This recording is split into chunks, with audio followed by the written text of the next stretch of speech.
ప్రజలకు ఇచ్చిన హామీలను కాంగ్రెస్ పార్టీ విస్మరించిందని వికారాబాద్ మండలం బీఆర్ఎస్ వర్కింగ్ ప్రెసిడెంట్ అశోక్ ఆరోపించారు.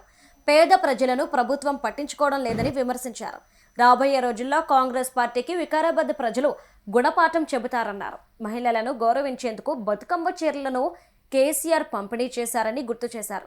కానీ కాంగ్రెస్ పార్టీ మాత్రం స్థానిక సంస్థల ఎన్నికల ముందు ఇందిరమ్మ పేరుతో చీరలు పంపిణీ చేస్తోందని ఎద్దేవా చేశారు.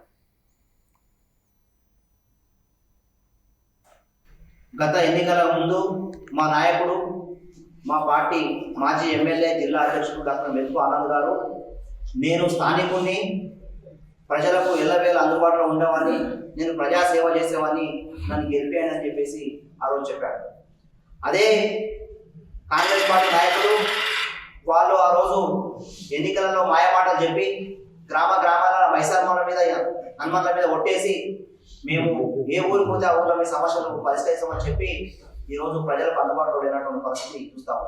ముఖ్యంగా వికారాబాద్ నియోజకవర్గం లోపల వికారాబాద్ మండలానికి తీవ్ర అన్యాయం జరుగుతూ ఉంది.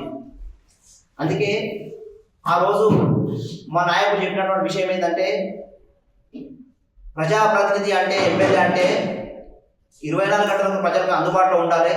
అది నేను గత 5 సంవత్సరాలు నేను ఏ టైంలో పార్టీ కేటాయించినటువంటి ఏదైతే క్యాంపు ఎమ్మెల్యే క్యాంపు ఉన్నదో అందుబాటులో ఉన్నా, మిగతా టైంలో నేను కార్యక్రమంలో ప్రజలతో 5 సంవత్సరాలు అని చెప్పేసి చెప్పడం జరిగింది.